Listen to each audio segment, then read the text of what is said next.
A co já odemykám, ty vole, za dvířka, ty vole, na terapiích, kámo, ty vole. No way. Já jsem třeba pár týdnů zpátky, jsem úplně přehodnotil jako můj systém nějakých jako hodnot a věcí v životě. Já měl docela jako skurvený dětství, fakt jako na píču. A najednou si jako to zvíře procítil úplně jinak, kámo, než jak byla na talíři, jako, chápeš? Ty tetování jsou tam fakt problém, kámo, jakoby, v Americe konkrétně, jako. Praha je prostě planeta, kámo, no protože to je všechno, kámo. Tady to je nejlepší místo na život, jako. Ne, že by to tam jako lidi necenili, ale to, že prostě stačí blbě zatočit, kámo, a ten týpek si to spojí prostě s něčím jiným, co nemáš a začne prostě po tobě střílet. Já si myslím, že začnou válčit, kámo. Já si myslím, že lidi začnou válčit, protože prostě to jídlo je obrovský problém v dnešní době v moderní společnosti. Stravujeme se nejhůř, prostě stravujeme se jako prasata. Fakt zjišťuju, že nikdo, kámo, není v pohodě mentálně, jako nikdo, kámo, jako. Tohle je Michal Hubík podcast. Naším cílem je inspirovat Československo skrze rozhovory s inspirativními a zajímavými lidmi. Podcast vzniká za podpory značky Vilgain, která vyrábí kvalitní výživu, doplňky a fashion pro cílevědomé lidi, jež si potrpí na opravdovou kvalitu. Neděláme žádný placený obsah. Podpořit nás můžeš nákupem na odkaze actin.cz/mhp. Jako to tak máš, taky to asi vidíš, že máš lidi okolo sebe, který vnímají, že mají ten talent. A ještě tam nejsou v nějaký té úrovni. Prostě, přesně, mají nějaký obstacles, aby jako odemkli a to je co v normální, nich je, no. no. To, kámo, hej, tak jak já jsem teď v situaci třeba v osobním životě, ty píčo. A co já odemykám, ty vole, za dvířka, ty vole, na terapiích, kámo, ty vole, to jsou docela... Nějaký historický sračky? Taky no, jakože všechno vlastně, to. Že... Jak dlouho chodíš? No, teď asi 2 měsíce, nebo 3. Znamená, že každá terapie je pro mě úplně, že... Jsem čekal 2 roky, ale 3 roky. Tak se posral, ne? To byl úplně zdravý člověk, ty vole, já jsem úplně chodící taková, taky špatně postavená stavebnice puclí, kámo. A teď se snažím ty pucle jako přerovnávat a dávat jim jako nějaký smysl. Ale já jsem zažil docela hustý rozchod pár měsíců zpátky a to odstartovalo úplně série prostě brutálních hoven, jako fakt těžkých hoven prostě. A docela mě to sejmulo psychicky. A řekl jsem si, že když mám teď prostě čas jako naše věnovat sobě po dlouhé době, tak je fajn asi začít chodit jako na terapii a něco s tím dělat. Ty terapie přehodnotil teďka, jsem si říkal, ty vole, ne, dáš všecko bez terapii. A pak tě vole ten život fakt vyškolí. Přesně, no. A jenom zjišťuješ, že jsi myslel, že všechno zvládneš. Všechno zvládneš a pak najednou, vole. Ale ono je třeba fajn si uvědomit, že ani všechno zvládnout nemusíš. Třeba pro mě hrozně dlouho nepochopitelná věc, že prostě jako je úplně normální failnout, kámo, to mi nikdo neřekl, třeba do 25, chápeš? Já jsem žil ve strachu z toho udělat chybu nějakou, kámo. To je největší brzda Česka. No, mega. Největší brzda Česka. Lidi nemůžou udělat chybu prostě. Ale jakože ono třeba tím, jak jsem začínal v agentuře, tak vlastně tam jsem jakoby to cítil, že vlastně ani jako nechtějí jako lidi, aby dělal chyby, víš co, nebo že není to jako o normální. Stojí prostě, peníze, šéfové nechcou dělat chyby. Jakože když ty to posereš, tak my to musíme zaplatit a musí to udělat někdo jiný nebo něco. Ale kurva, jako pokud se nenaučíš v dětství chybovat a musíš to dohnat v dospělosti, tak je to jako hodně těžší, než když tě to nenaučí rodiče, že jo. Protože chybovat pak už v práci, když děláš nějaký jako velký díly nebo něco, tak je prostě jako těžký už, no. Začali mega pozitivním tématem, shoutout. Ne, řekni, jakože tak challenging to a teďka vy tam jakože řešíte nějaký věci typu, že ty přijdeš a někdo je to holka nebo kluk? Kdo? Ten terapeut. Ženská to je. Ženská. Tak to je trošku jiná terapie, ne? Hele, než kluk. Člověče, já jsem měl vždycky terapeutky, i na střední. Já jsem musel chodit na střední 3 roky v kuse. Takže vlastně nechodím teď jako poprvé, ale nějak jsem na to jako navázal. A vždycky jsem chodil za terapeutkama, nevím proč. Já jakoby s ženskýma jsem otevřenější, jako v nějakých hlubokých konverzacích. Tak oni jsou na to chytřejší, na ty a hlavně věci. to podle mě i cejtěj, víš, jakože mnohem jinak než týpci. A hlavně terapeut, na kterého jsem dostal číslo a kontakt a nejlepší prostě ovace a doporučil jsem tam úplně všechny své lidi okolo, tak mi pak řekl, že nemá čas už. Takže jsem si musel najít někoho jiného a on mi dal kontakt na tu svoji jakoby známou a to je super. Že fakt, a v čem bomba. Je to třeba, já nechci, abys jako říkal nějaký jako private věci, ale proč bych to měl já zvážit třeba? To nevím, já tě neznám na ne, myslím, tak někdo, nějaký jako člověk, tak třeba má nějaký problémy. Hele, já si myslím, že mentální. Že vlastně na terapii jako můžeš jít, i když si myslíš, že jsi úplně v pohodě. A s čím tam jako jdeš pak? No, jdeš si pokecat, ale ono třeba pak za to hodinu zjistí, že vůbec v pohodě nejseš. A jakoby... Platí, ale tam jít. Víš co, on je hrozně odvážný jako jít do toho kroku a rozhodnout se, že sám se sebou začneš pracovat, protože to je kurevsky bolestivý. Je to skurveně náročný, časově i jako energeticky. A vztahuješ se nebo nějakým způsobem se vracíš k věcem, který si třeba podvědomě prostě z dětství vytěsnil, protože prostě jsou jako nepříjemný, že jo. A si na ně třeba úplně zapomeneš. Jo, no, to je crazy, že? A přesně na těch terapiích se stává to, že se bavíš o nějakém tématu a najednou ti vzadu prostě cvakne se, ty vole, takže on se takhle choval v této situaci, protože já jsem byl tady. A najednou ti to začne za sebe zapadat. A začneš jako o sobě zjišťovat věci a chápat ten svět jinak. Já jsem třeba pár týdnů zpátky jsem úplně přehodnotil jako můj systém nějakých jako hodnot a věcí v životě. Úplně kompletně se mi to jako přetočilo 180 stupňů. Nebo 600 000 milionů stupňů. Prostě hodně stupňů. A vlastně jsem zjistil, že jakoby moje osobnost není definovaná mojí prací asi dost pravděpodobně. Což je třeba jako ve 30 docela jako silný zásah, když 15 let na něčem makáš a vlastně si myslíš, že celá tvé podstata je podmíněná tím, co děláš v práci, tím, co prostě předáváš a najednou prostě zjistíš, že to tak třeba není. A že je úplně prostě v pohodě pracovat třeba den v týdnu prostě a jít se bavit a takovýhle věci, kámo. Takže já se teď jako učím žít, jako mně přijde, že mě jako takhle drží jako pod paží a učí mě prostě nešlapovat a vlastně zjišťuju, že ten život jsem neuměl do té doby vůbec jako ani prožívat, ani žít, ani jsem si neuměl představit, jak vlastně a co budu dělat jakoby dál, jestli tohle je jako na furt nebo ne prostě. A tak no, takže jsou to fakt jako těžký takový jako věci na zpracování dlouhodobě. A jsem vlastně hrozně rád, že ten rozchod přišel, protože díky tomu mám prostor, jako spoustu času na to věnovat se sobě a myslím si, že to je důležitý dospět v nějaký fázi života přesně do této jako etapy, kde prostě se odřízneš nějakou dobu a prostě no, se fokusuješ na to, že buildíš nějaký svůj mindset a zjišťuješ o sobě věci. Já měl docela jako skurvený dětství, fakt jako na píču a můj fotr byl fakt kokot. A tam jakoby je hodně jako uložených prostě jako věcí, které jsou na to navázaný, ale ty s tím jako neumíš pracovat, chápeš, ty se nedokážeš sám do sebe podívat a vytáhnout to, takže k tomu prostě potřebuješ toho člověka na druhé straně, který jakoby tě vede. Povzpomínáš si na ty věci, díky tomu, že tě k tomu někdo navede, nebo jak tohle probíhá? No je to spíš takový jako... Konkrétně třeba ten můj issue svým tátou je hrozně komplikovaný, protože on umřel. To znamená, že já nemám jako možnost si už nějakým způsobem jako retrospektivně s ním třeba navázat kontakt nebo tak. Takže tam je to jako složitější, ale v těch ostatních věcech je to... Já vlastně nevidím do hlavy té terapeutce, jo, ale ona prostě fakt ví, kámo. Ona prostě ví, na co se zeptat a ví prostě, kam mě potáhnout. Jo. A já tam prostě přijdu, sednu, začnu se bavit o tom, jaký byl prostě týden nebo 14 dní podle toho. Jestli chodím týdně nebo obtejden. A najednou jsme prostě v něčem, třeba v nějakém jako tématu a už to prostě rozvádí a tak. Pak třeba vytáhne nějaký kartičky, tyjo, úplně s obrázkama a úplně tě rozstřelí prostě totálně tím. Vyber třeba ty prostě 3 kartičky, jak jsi se cítil.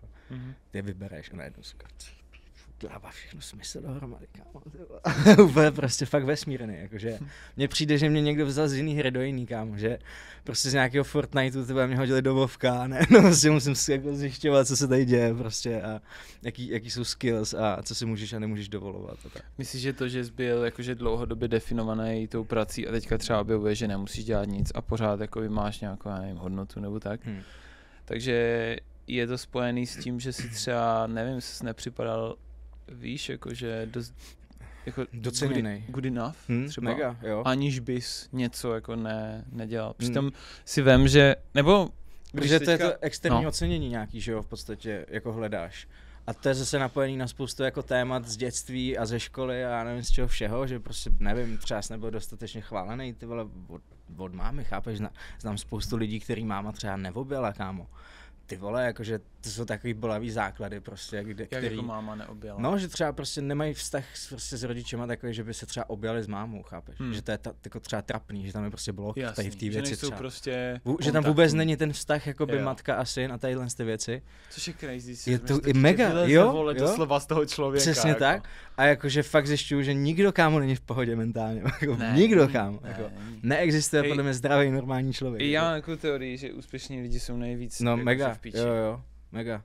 Prostě protože kompenzujou nějaký, protože proč bys chtěl být úspěšný?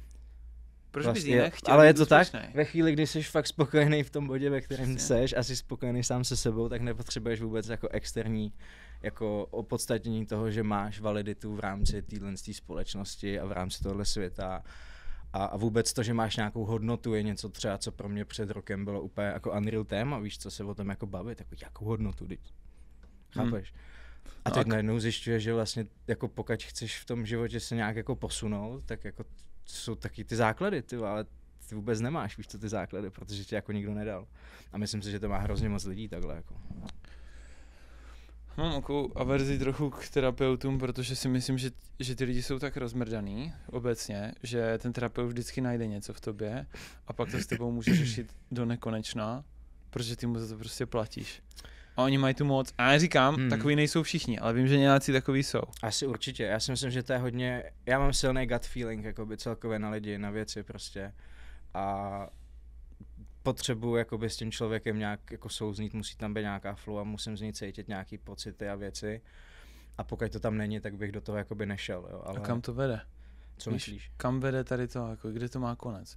Prostě vyřešíme úzkosti, vztah s otcem, odpustíme a něco a pak prostě jdu dál? Nebo? Můžeš, jako, ona asi záleží, jako co z toho vlastně vyplyne. Jo. Já třeba teď jako hodně se zafokusovávám na to, jakým způsobem, nebo čemu věnovat smysluplně čas, aby to nebylo za účelem vydělávání peněz, aby to nebylo spojený nutně s mojí prací, jakože že prostě děláme jenom třeba jiný design, ale aby to zároveň vlastně nějakým způsobem zapadalo do toho tvýho jako života, prostě v rámci nějakých jako hodnot, v rámci jako nějaký mise, vize, to mluvím jak to, ale vlastně jo. A to je třeba podle mě ono, že musíš jako najít tu hodnotu nějakým způsobem jakoby jinde. Ale na co jsi to zeptal, kámo? Já nevím, ale napadá mě u toho další otázka. Yes, tak pojď. Jestli si to všechno jako lidi nekomplikujou, jestli prostě to není jenom o tom píchat a jíst, víš? Jako možná, když jsi v pohodě s tím, tak jo, ale když, vole, sedíš doma a, vole, hodinu řveš a nevíš, vole, jestli se chceš zabít, anebo další den stát jako z postele. Jako tak... brečíš nebo křičíš? No jasně, třeba, nebo, vole, obojí prostě. A nevíš, jestli chceš další den stát z postele, tak ty, vole, jakoby mrdat a spát tě jako neutěší, kámo. Zkusil jsem to. Jo. A na druhou stránku myslím si, že jenom jako oddaluješ... Jíst a spát, ještě jíst. Jo, okay. Dobrý. A ne, já jako to dělám taky, jako... Jo. No a takže ani tak nic prostě... Ne, kámo, tak jako třeba jsi nebyl v bodě, kdy jsi cítil fakt jakoby tu potřebu už jakoby si nechat pomoct. Já jsem v tom bodě byl. Mě ten rozchod vlastně rozjebal úplně celou moji nějakou vizi prostě, jak cítíš se prostě, že máš jako život pevně v rukách a nějakým způsobem jako funguješ, máš nějaký prostě režim, víš co, máš nějaký plány a najednou z čistá jasna prostě to skončí a ty si jako koukáš, říkáš si, ty vole, co teď, víš co. Máš spoustu času, jsi sám doma, víš co, prostě probíráš to a najednou ti začnou chodit přesně ty věci, které jakoby v tom vztahu nevyplouvaly, protože díky tomu, že ten vztah byl třeba jako happy a vy jste byl jako v pohodě, tak jsi se cítil safe a neměl si vlastně vůbec tendenci nad těma věcma jako nějakým způsobem přemýšlet. Ve chvíli, kdy jsi sám se sebou, tak začneš jako teprve nějakým způsobem dovnitř, jako sám do sebe. Byl ten vztah happy jako z obou stran? Myslím si, že mega, kámo, ale my jsme se nepotkali na tom, co dává smysl, nebo co chceme jako do budoucna. Aha. Že tam se to jako rozešlo vlastně na té. A to jste se jako vyloženě jako, že no, takže já chci tohle. To ne, to spíš bylo tak, jako že prostě hele, já jakoby chci rodinu a já ne. A je úplně v pohodě tady to takhle cítit, víš co. Mezi námi byl docela velký jako věkový rozdíl, nebo ne velký, 6 let asi, ale mě je 30 a jakoby holka ve 24 nebude mít asi jako potřebu v 25 zakládat rodinu, chápeš. Na druhou stránku já už jakoby cítím, že jsem ve věku nějakým způsobem dělám práci, jsem nějak zabezpečený a prostě nechci jako čekat. Takže jsme si fakt jakože v mega dobrým jako řekli, hele, OK, tak jdeme jako od sebe po 4 letech. A fakt to bylo jako smooth, co se týče té domluvy mezi náma, ale ty emoce a to, co to vlastně jako vyvolalo potom, tak v tom to bylo jako extrémně jako destruktivní pro mě vlastně, protože jsem musel to jako přehodnotit všechno jako. A teď jakoby teprve začínám zjišťovat, jak moc v píči jsem jakoby byl a je fajn, že jsem na to přišel, chápeš, protože vem si, že máš nějaký kódy nebo nějaký věci, které si převzal z té výchovy, který ty si myslíš, že jsou v pohodě a třeba nejsou v pohodě a nechceš to předat na to své dítě prostě, nebo nějakým způsobem zase jako ty své bolesti a komplexy, který si neseš, tak jakoby předávat dál a dál a dál. To znamená, že vlastně jediná šance, aby se tohle nestalo, pokud ty si jako fakt nevyrůstal v totálně srovnaný rodině s perfektníma podmínkama. Což nikdo. Což jako je fakt neznám takového člověka. Tak vlastně dojdeš do bodu, kdy prostě je fajn s tím začít něco jako dělat. Ty vole, já neříkám, že znám, ale podařilo se mně poznat lidi, kteří k tomu mají blízko. Okay. A jsou neskutečně napřed. Je to úplně insane. jo. Úplně insane. A to jsou podle mě lidi, co třeba mají jako hodně i vysoký jako vzdělání a dělají třeba nějaký doktorský pozice. A jim tak. všechno jde, ty vole. Jo. Oni na cokoliv šáhnou, tak prostě jsou v tom dobří a na nikoho se nepovyšují, jenom prostě nemají takový to, že já nic nedokážu, vole, já jsem úplnej dement, vole, ne to a prostě jste jako zdravý, healthy human being. Zdravý sebevědomí, víš, co to je, víš to. A ne, že, víš, jak to vypadá, to já si dlouho myslel, že hele, všichni jsou ze skurvených rodin, všichni jsou prostě v prdeli a tak. Ne, jsou všichni v prdeli. Jako hodně lidí v Česku je v prdeli. Co si mě světově. Ale fakt? Jo, a tak jako víš co, nikdo ti nedá návod na život, jakoby, chápeš. Ale mně přijde, že, nevím, děti si dělají děti, kámo. A pak jakoby prostě, pokud nejsi sám sebe jako nějakým způsobem jako srovnaný s věcma, tak nikdy nemůžeš vychovat prostě jako dítě, který si nebude přebírat nějakým způsobem třeba nějaký ty věci, víš co, že to nejde prostě jako tam. Ani kdybys chtěl strašným způsobem ho ochránit, tak citově nebo emočně toto dítě z toho stejně vycítíte, jako problémy nebo nějaký věci, že se tam třeba ve vztahu něco děje nebo to tak. Víš, jo, to je všechno prostě neverbální. Přesně to prostě nějak cítí ty děcka. Jo. Takže tam to nejde ochcat. Tam prostě jako nemáš jinou šanci, pokud opravdu ti na tom záleží, vychovat podle mě jako real a zdravýho člověka, tak jako nejprv musíš se sebou dělat ohromný množství práce. No, tak že jo, zase nechci říkat, že všechno zlý je k něčemu dobrý, ale teď máš příležitost, že jo. Rozhodně, kámo. Za sebe jako udělat, tyjo, nevím, něco úplně jako, ale jako teď podle mě jsi jako hodně daleko oproti většině lidí, že se s tebou dá normálně jako bavit o věcech.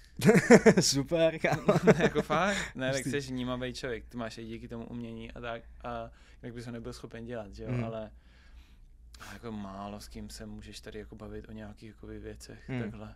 To nevím, jestli možná na té rapové scéně. Ale tam tak vůbec, jako, že tam jako, kámo, tam se řeší jiný věci, kámo, tam řeším to, že mi zavírají kamarády, kámo, to rozhodně ne, že k psychologovi, tyjo.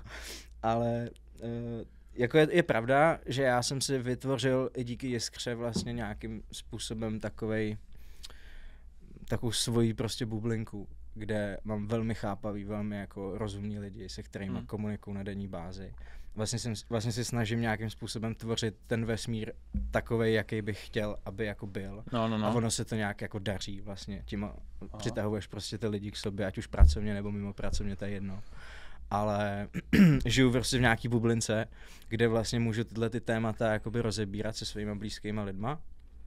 A nebo prostě kolegama, nebo i třeba s klientem, třeba se Zdenem. To je jako zároveň náš klient, zároveň pro něj dělám jako v jeho studiu arťáka, velmi blízký kámoš a hrozně jako mentálně člověk daleko, má s těma terapiemi už taky dlouhou dobu nějakou zkušenost, taky si zažil hodně v dětství a s ním se můžu fakt bavit jak na úrovni s terapeutem prostě, jo. Tam opravdu jakoby, to je když čteš prostě jak pedagogickou knížku, ty vole, a to je hrozně obohacující něco takového mít, no, ale máš pravdu v tom, že jako asi za běžných okolností není moc možností se takhle jako s lidma bavit o těchto věcech, no. Myslím si, že k tomu musíš jako taky dospět, že takový lidi si postavíš kolem sebe nějakým způsobem. Máš nějaký modelový příklad třeba, že hodně se doporučuje, měj okolo sebe lidi, který chceš být jako oni a stýkej se s něma občas. Tyjo, kámo, já jsem tady na ty věci nikdy moc nevěřil. Já jsem byl od nějakých 11-12 let vlastně vychovávaný mojí mamkou a vedený k různým věcem, jakože četl jsem tajemství, když mi bylo 13, prostě ve 14 jsem dostal do roky 4 dohody od Dona Miguela Ruize, 5. dohoda, Láska, vztahy a přátelství, všechny ty knížky od něj jsem vlastně měl dočtený do svých 15 let a šel jsem už na střední vlastně s nějakým jako mindsetem, myslím si velmi jako dobrým na svůj věk a nikdy jsem jakoby nebyl zásadový v tom, že pokud uděláš tohle, tak se stane jako by tohle, nebo pokud budeš dělat něco jako, jak to říct nedementně. No prostě pokud cítíš, že tím životem chceš nějakým způsobem jako plout, tak není podle mě nutný mít nějaký takovýhle jako schémata, jako, nebo nějaký jasně daný prostě věci. Já to taky tak nemyslím, ale přece jenom ty kopíruješ to, co se děje okolo tebe, že jo? Asi jako nějaký. Víš, že když trávíš s lidma, kteří jsou v depce, tak budeš v depce. To úplně tak nemám. Jakože to si umím hodit docela do mám pečismu. Tuhle věc. Já jsem docela vrba jako pro spoustu mých jako známých, takže já si myslím, že kdybych nebyl jako to, co jsem, tak si myslím, že jdu nějakou jako terapeutickou cestou. Protože dost jako naslouchám lidem a vůbec to ve mně jako nezůstává. Absolutně. To je zvláštní. Jakože fakt jako se dokážu bavit úplně o čemkoliv prostě. Tadyhle z těch věcech. A nepřeberu si to na sebe vůbec. Jakože mám svých problémů dost, nepotřebuju jako přebírat tvůj kámo. Nech se jo. Není to možná tím, že ty jejich problémy jsou takový jakože basic pro tebe? Hele, nemyslím si. Mám jako okolo sebe lidi, kteří zažili daleko horší věci než já. A to jsou třeba jako lidi, co mě hodně inspirujou, ale to jsou to úplně jako lidi z jiných jako okruhů, sfér prostě, nebo lidi, co žili na ulici prostě, nebo prostě sedějí. Ale jako nemyslím si to, no, jako výhradně prostě. A ty jsi teda studoval, když jdeme trochu k tomu, jako jak jsi k tomu všemu dostal, nějakou uměleckou střední soukromou nebo co? Jo, já jsem studoval v Hradci Králové a hnedka po střední jsem šel makat, no. Jo, a ty jsi už během toho dělal, ty jsi ilustroval, že jo, a tyhle věci, učil se z nějakých softwarech během toho? Já jako design, jako grafiku dělám od svých 13-14 let, když jsem se začal učit s Photoshopem. První nějakou placenou zakázku jsem měl v těch 14, podle mě už, jako nějaký logo za 2 kila, úplně nějaký jako CD cover na rapový album, víš co, za 5 kilo a takové věci. A v 15 jsem začal pracovat, v 16 jsem začal dělat s PVP labelem, což je dnešní Blackfoot Records. Předtím to vlastně bylo trošku něco jiného ještě. To byl nějaký ten sprostý název, ne? Prostý něčem, nebo ne? PVP, v prdeli. To se tak jmenovalo? Ty vole, já nevím, kámo, myslím si, že to tak bylo. Fakt? Jo. Ale jakože to bylo spíš, že hele, potřebujeme název, kámo. Prostě prdeli. A to by se musel zeptat Lukase, mě, jak to vymýšleli. Ale v tu dobu to bylo super a bylo to velký, pod tím vydávali DJ Witch, prostě Ironic, jako Hector tam měl myslím nějaký album, nebo jenom feed, to nejedno, prostě, ale byli tam jako velký lidi pod tím. A to jsi dělal covery, nebo co jsi dělal? Jakože ty merch třeba, merch, oblečení, různý jako vizuály prostě pro rappers na YouTube a tak. Ale víš co, pro mě to bylo hlavně, já jsem v životě měl vždycky velký problém, to, že jsem nikam úplně jako nezapadal a nepatřil. Ať už jako na základce i na střední, prostě kdykoliv, takže pro mě... Čím to bylo? Nevím, byl jsem tlustej, chudej, vole, a nikdo, vole, měl jsem hadry od Číňanů, kámo, a byl jsem nezajímavý, kámo, jako. Jasně, že prostě typický... Divnej týpek ze sídláku, kámo, ve všech čecích prostě fail. Úplně, jakože prostě, kámo, jestli se na mě usmála holka, tak omylem, podle mě, jako. Ne, ježiš, v piči. Takže jsem prostě byl takový, že jsem jako nikdy nikam jako nic to. Takže ve chvíli, kdy vlastně ten rap nějakým způsobem jsem do něj jako proniknul a zjistil jsem, že mě jako přijmul a že opravdu jako to cítím jednak tu hudbu, jednak tu culture, prostě vyrůstám v tom od 8 let, prostě poslouchám rap. Tak to bylo, že yes, that's it, prostě tady jako budu, tady se mi líbí prostě, jo. A bylo to pro mě jako hrozně důležitý to v tu dobu mít vlastně. Máš rád tu nasranost v tom aj trochu? Že se tím jako... Strašně jako, se tím jako vyhypíš tím rapem. To je podle mě jako i účel, kámo. A to je to, proč rap vzniknul a to je to, proč to jako existuje vlastně. Takže ta agresivita, ten rage je tam podle mě pro mě třeba důležitý, ale jako mám rád ty soft věci, poslechnu si něco jako co absolutně jako měkký, že rap je nejvíc multižánrová záležitost jako vůbec. Jako můžeš do rapu dělat jakýkoliv styl chceš prostě.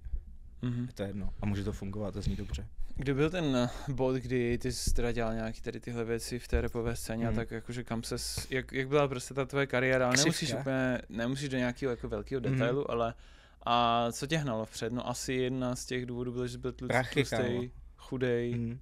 Prachy, kámo. Chtěl jsi ukázat, že něco umíš prostě. No, jakoby spíš prostě jsem věděl, že jakoby se o mě nikdo nepostará, chápeš? Jakože, že jakoby moje rodiče jsou skvělí, můj nevlastní táta je fakt skvělý člověk, prostě má taky své jako démony z minulosti, taky se sebou bojuje, ale je fakt hodnej A moje máma mi vždycky dávala lásku, vždycky prostě. To znamená, že ať jsme byli sebe víc píči a nebyly peníze skoro ani na jídlo, tak prostě jsem měl jakoby fakt milující ženskou, víš co, vedle sebe. A to je hrozně moc, to je základ.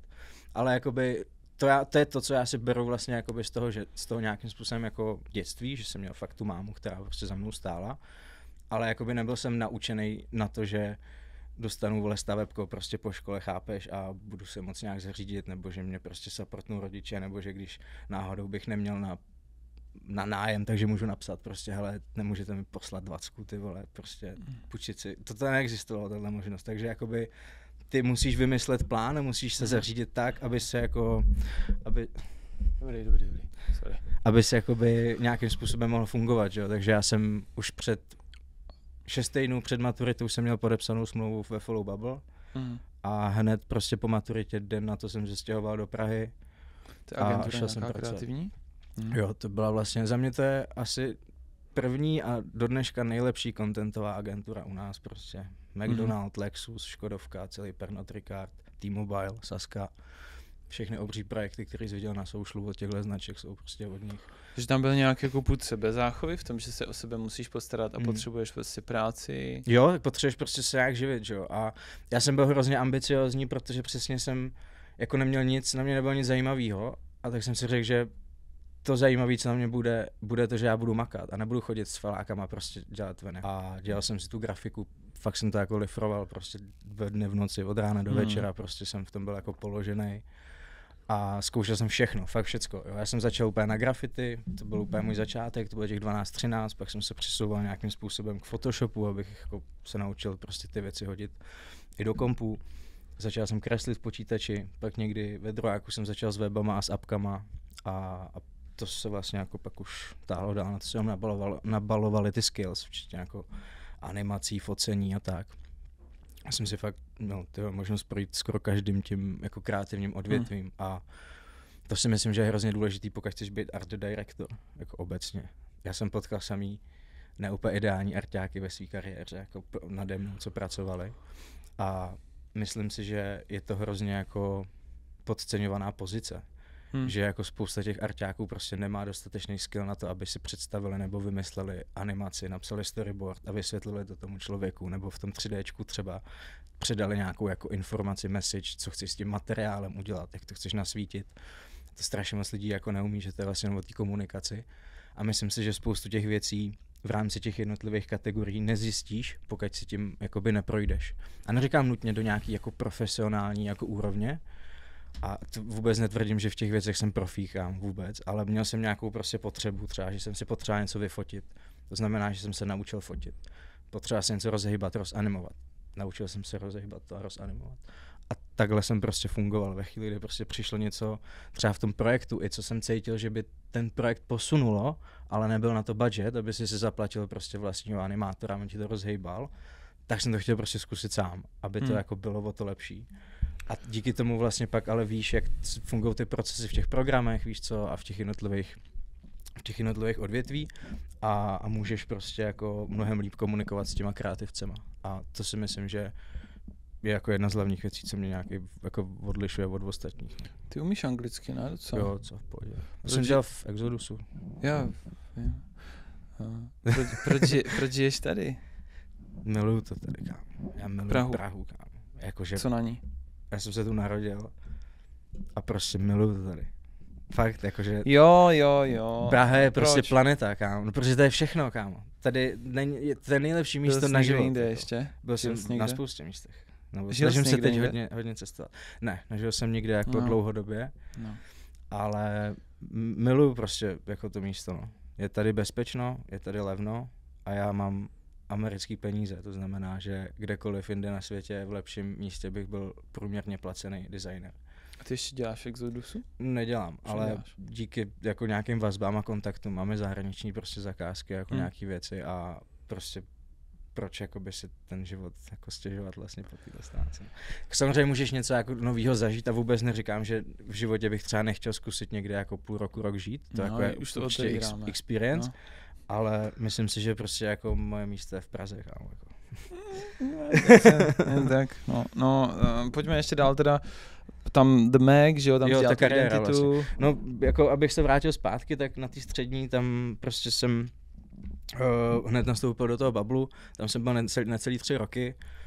Lukáš Kořínek mě vlastně i hrozně jako pomohl osobnostně, jo, že fakt jako cítil tu moji situaci. Já jsem přišel na pohovor a řekl jsem mu, hele, jestli tuhle práci vlastně nedostanu a jestli mi nedáš minimálně tyhle peníze, tak já budu v hajzlu. Já nebudu mít ani na jídlo. A on mi řekl, hele, v pohodě, prostě jsi mega šikovnej, chceme ti tady, já ti dám prostě víc peněz, než bys normálně jako měl dostat a ty mi slíbíš, že budeš makat. Takže takováhle byla vlastně domluva. To byl ten, co ti dával ty kapky pak? Ne, to byl majitel, zakladatel vlastně Bablu. Ten ti dával ty kapky? Ne, to je, o tom mluvím teďka, o Lukášu. Jo. Třeba nevím, stěhoval se prostě z bytu, víš co, a dal mi televizi, protože věděl, že nemám na to, abych si koupil televizi. Jasně, víš, jasně. že prostě cítil tu moji situaci a snažil se mi pomoct, takže za to navždycky prostě mám nějaký respekt a mega si toho vážím, takže byl fakt se ke mně jako v celou tu chvíli tam jako choval hrozně jako hezky, ale díky tomu jsem zjistil, že už v životě nepůjdu do žádné agentury a v životě nebudu pracovat v žádné agentuře, prostě, že to je fakt místo, kde já nemůžu jako existovat nějakým způsobem. Takže jsem odešel, dal jsem se na freelance a pak zašly hrozně zajímavé věci, pak zašly přesně ty projekty, jako je s Kazmou prostě, začal jsem fotit ten podchod, začal jsem točit rozhovory, založil jsem Shutdown, vlastní magazín, který potom skončil, protože ten investor, co tam byl, tak potřeboval prostě odejít, neměl prachy už. Takže jsem šel do The Mac, kdy v roce 2017, 2018, myslím, to je.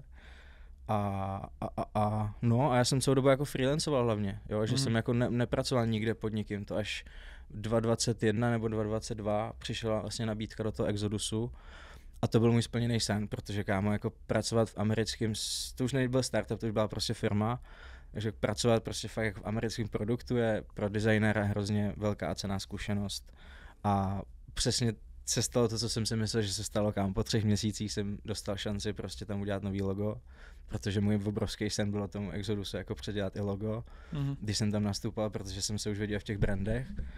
Po 3 měsících vlastně přišli s tím, že nějaká jako firma má zaregistrovanou úplně stejnou značku jako my a že se to musí předělat, takže se zmobilizovala ze dne na den celá firma, zaplatili se úplně brutální peníze různým agenturám a žádná z nich to nezvládla, prostě kámo. Nikdo z nich nebyl schopný doručit tu věc, takže to nakonec skončilo na mě a vlastně do dneška to je jako moje největší asi jako reference, že jo, jako Exodus. To logo nakonec udělal ty, jo? No.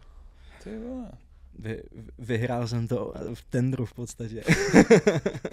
Protože jako oni fakt, v Americe se nešetří, kámo, na těchto věcech. To ne, no. Tam se jako rozhazují prachy a tam se třeba za koncept zaplatí třeba 10, 20, 30 tisíc dolarů úplně bez problémů prostě.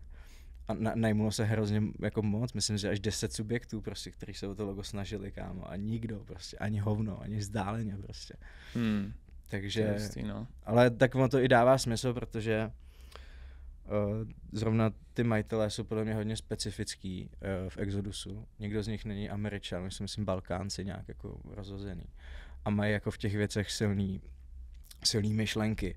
A já vlastně úplně chápu ty agentury, že to ani nemohlo moc dobře vzniknout. Jo. Tam byl prostě tak jako minimální jako online brief vlastně. A já třeba vím, jak je pro mě hrozně podstatný toho klienta navnímat osobně, kámo. A kdyby se mi ozval někdo, že mi chce zaplatit prostě nevím, jako za celý brand třeba 50-60 tisíc jako dolarů, tak vole sednu na letenku, prostě booknu si tam na 3 dny spot a dám si jim osobní meeting, kámo. Ať je kdekoliv na světě, protože budget na to očividně je, možnost taky. A je to vlastně ta nejlepší možná prostě jako forma toho, jako jak tvořit brand, prostě poznat ty lidi a ty věci. Ale prostě tady jsem nějaký divný věci, já jsem si jako dal, nevím, 1 a řekl jsem si, tak prostě teď tady jako vzniká Jiskra separátně, což je studio, co jsem si založil rok potom, co jsem byl v Exodusu s Kubou Reslem vlastně. A vzniká tady Jiskra a mě to dává smysl, naplňuje mě to, baví mě to, jasný, nejsou tam tyhle prachy, ale proč zůstávat někde a spendit time někde, kde prostě bys byl jenom kvůli těm penězům. Problém je, že neděláš jenom přes Jiskru, ty neděláš jenom Česko, ty děláš vlastně všecko, že? Jo. A Jiskra by měla být taky no to je ten cíl, jako, protože takovým způsobem, jak půlnout, no, teď to je cíl prostě. Teď jsme vlastně, teď teprve budeme vydávat první věci, co jsme dělali třeba s Trezorem, což je už jako velký brand. A oni se mi ozvali jakoby personál, ale pod té spolupráci vlastně chtěli navázat na nějakou dlouhodobější, takže jsem měl možnost to stáhnout pod Jiskru. Takže my tam jakoby jdeme, ale furt existujeme rok a 5 měsíců, víš co, takže je tam prostě strašně dlouhá cesta. Co všechno umíte dodat vůbec? Hele, kompletně brand a je úplně jedno, co v rámci toho jako vznikne, ať už to video, 3Dčko. Teď třeba děláme s projeny architekty z Brazí, brazilsko-česká architektka a jen třeba děláme komplet 3D vizualizace taky, takže umíme třeba i takovýhle věci. A jako nejsi omezený jenom na to, že děláš tu identitu a pak čau, ale nějakou zprávu myslíš? Jsi schopen dělat i nějaký věci jako i pro ně dlouhodobě? Jo. Takhle spravujeme vlastně teďka jako Next Move a Next Workout, to jsou jako dlouhodobě. My jsme to dělali dlouho, jenomže tam to prostě moc jako nefungovalo, takže jsme se na chviličku rozloučili, tam si to zkoušeli nějak dělat, zjistili, že to není úplně ono, takže jsme se teďka znova potkali a nastavili ty podmínky trošku jinak, takže tam to prostě spravujeme asi teďka 2 měsíce na Next Move, normálně za měsíční fíčko a Next Workout vlastně děláme jako od začátku, kromě té aplikace to dělá vlastně Nolí Studio a vlastně všichni klienti, se kterými jsme doteď spolupracovali, tak se s něčím vždycky vrátili. Včetně tebe. Jo, že vždycky prostě tam jako byl Ty ani nevíš, jak dobrý seš v realitě. To nevíš fakt, bez prdele. Takových lidí jako ty nejsou. No já si kámo nemyslím, že kámo to je tak unique. Ta práce, vole, je dost jako ještě... Poznáš si myslím časem ještě, ale jakože ta tvoje tvorba je jako naprosto, má úplně jinou hodnotu. To si moc vážím, děkuju. Ne, to je... Vidíš, jak jsem to přijmul, kámo? Jakože rok zpátky bys tady rozbrečel, kdybys mi to řekl. No, uvidíme kam. A proto říkám, že ty kdybys žil někde jinde, tak si myslím, že... Jo, já tohle cítím taky, kámo. A ta Amerika je pro mě jako obrovský jakoby tahák a měl jsem 1000 nabídek, kámo, mám tam i kamarády, co tam žijou, ale já prostě mám hrozný odpor k tomu státu. Já prostě... To je všechno naučený. Kámo, byl jsi tam někdy? Ještě ne, ale oni mi zakázali tam vstup třeba teďka. Jako. Já jsem tam chtěl letět a byl jsem na Kubě a tím, že Kuba je na seznamu teroristických států, tak mi zakázali vstup na Estu, takže musím řešit turistický vízum. Zažádal o vízum, no a taky teďka řeším. Jo, tak na 3-4 měsíce rán, ale jako... Pak jsem určitě jako hodlám podívat, moje kámoška se tam teďka přestěhovala, můj kámoš taky, Mko vlastně s Annie tam bydlí v New Yorku, že jo. To je tam dost, Mko je můj kámoš, takže se o tom dost bavíme prostě a říká, kámo, já už vím, že tady jsou místa, kam s tebou nebudu moc jít prostě. Říkám, super, ty vole, prostě. Ty tetování jsou tam fakt problém, kámo, jakoby, v Americe konkrétně. Jako. Ne, že by to tam jako lidi necenili, ale to, že prostě stačí blbě zatočit, kámo, a ten týpek si to spojí prostě s něčím jiným, co nemáš a začne prostě po tobě střílet. Já jsem fakt takový, kámo, mě to říká každý, kdo se tam přestěhuje, nebo tam žije. Možná v Německu, tam je spousta lidí potetovaných, úplně mega. No to rozhodně, ale kámo, prostě... Co? To super. Je to hodně, jakoby prostě a nikdy vole, jako prostě... Nevíš, víš co, ale já jsem jen, hele, já to... Jak vypadá MGK, ty vole, celý černý. No ale kámo, MGK poznáš, víš co, asi nepoznáš, víš co, kámo. Přejdu do LA, říct, jak nosis, ty vole. Ty vole, si uděláš svou komunitu a bude tě znát ta komunita. To samozřejmě, že na tom se zapracovat dá, no, ale jak říkám, zatím prostě jsem to necítil a hlavně já mám fakt prostě odpor k té mentalitě tam, k těm jako lidem. Prostě... To není, to je, jako je to kapitalismus, ale mladá zem, tam je spousta lidí, kteří jsou, oni všichni musí fejkovat, ale pak tam máš, dívej, to máš jak tady, jo, tady máš majoritu lidí, máš takový ti, co musí hejtit, tak tam je to, že majorita lidí, co musí říkat, že všecko je super, let's go. A ten Evropán si vůbec neuvědomuje, jaký trh ta Amerika je? No, já si to uvědomuju, kámo, je to obří trh, ale vlastně jediný důvod, proč já bych se tam aktuálně měl stěhovat, jsou zase peníze prostě. A teď zrovna jsem ve fázi, kdy zjišťuju, že ty peníze by neměly být ten můj hnací motor vlastně. A tam nemusíš třeba stěhovat, jakoby, víš co, třeba mám tak, že jezdím do Londýna a pak si jezdím zpátky do Prahy. Jo. A mám to rád na obou dvou místech, že jo, tak víc času budu trávit v Londýně, ale ten Londýn, jak tě posune, jenom za těch pár měsíců, ty vole, to je úplně jiný life, to je úplně jiný vnímání světa a hlavně ty lidi tam, jo, prostě to jenom jedeš v metru a tam narváno, je tam vedro jak prase a všichni jsou úplně chill. Nikdo nenadává, všichni se na sebe hodní. Jo, jako kámo, tak ta lidská mentalita jako na světě většinově jako lepší prostě, ale já ty naše hobity mám nějak rád, kámo. A já je mám taky rád, protože jsem jeden z nich, ale jako víš co, někdo to, pokud chceš a jí té zemi nějak pomoct a ty mladí lidi se na tebe dívají, zhlíží k tobě, tak oni vlastně skopírujou to, co dělají ty lidi v jejich okolí a když někdo půjde, udělá ten krok, sebere ty koule, ty vole, teď kolik, do Londýna je ta cesta kratší než do Brna. Já jsem tam jako lítal docela jako často za klientem. Je to hodina, čtvrtletí nebo hodina půl letadlem. Je a jako seš tam a víš co, nemusíš řídit nic, uděláš si věci během toho, jsi úplně chill, jo, a OK, Amerika je 11 hodin. Ale jako to není tolik. Takže ty kdykoliv můžeš jít spát, já neříkám, jo, jenom mně tohle trvalo strašně dlouho, než jsem si to uvědomil. A pak jsem to jenom udělal a říkám si, ty vole, proč jsem to neudělal dřív, kurva. Já měl takovýhle moment teď, jak jsem měl takovou obohacující nebo nalézající sama sebe cestu v tom Bangkoku, v tom Thajsku vlastně. Jsem cestoval po Thajsku na 3 týdny asi a jel jsem úplně sám. A vlastně tam jsem to jako vlastně, jako to, o čem mluvíš, podle mě trošku jako pochopil, ale víc mě na tom bavilo to, že jsem tam byl sám, jakoby, než to, že jsem byl jako v jiný jako zemi, ale feeluješ tam prostě přesně jako tu mentalitu, tu culture, je tam spousta jako nových věmů, prostě hrozně kreativně tě to jako posune a mě to baví, jen prostě moje představa jakoby té budoucnosti je, že žiju jako hodně odstrčený od lidí, než jako, že jsem v centru dění něčeho upřímně. To tady mám jako jedno z poznámek, protože já to mám podobně, jako, ale takový to, já se říkal párkrát, ale dívám na ty videa na YouTube, víš, jako, že jak tam prostě borec je někde v chatičce. Jo, a staví se tam ty. No ne, ale jakože třeba jeden pár, a už jsem na to nedíval třeba 2 roky, ale měli prostě děcko tam, jakože spolu. Taková docela, no prostě klikl jsem na to, protože tam byl nějaká prdel té holky, ne? OK. A pak zjistím, že ty videa jsou o tom, že oni normálně mají nějakou chatrč někde, ale prostě jako nebylo to na samotě někde v pralese, ale byl to nějaký deštný prales nebo něco. A tak třeba jeden den se sebrali a na lodi jeli lovit nějaký ty pičo kapradí prostě. A to kapradí je asi nutričně relativně hodnotný, to vypadá, a pak z toho dělali nějaký jídla. Jako, Píče, to je nádherný, tohle už je nad level, jakoby, jo, protože tam si myslíš, že v tom musíš jako žít content, a víš co, to mega, ano, to má píči zrovna.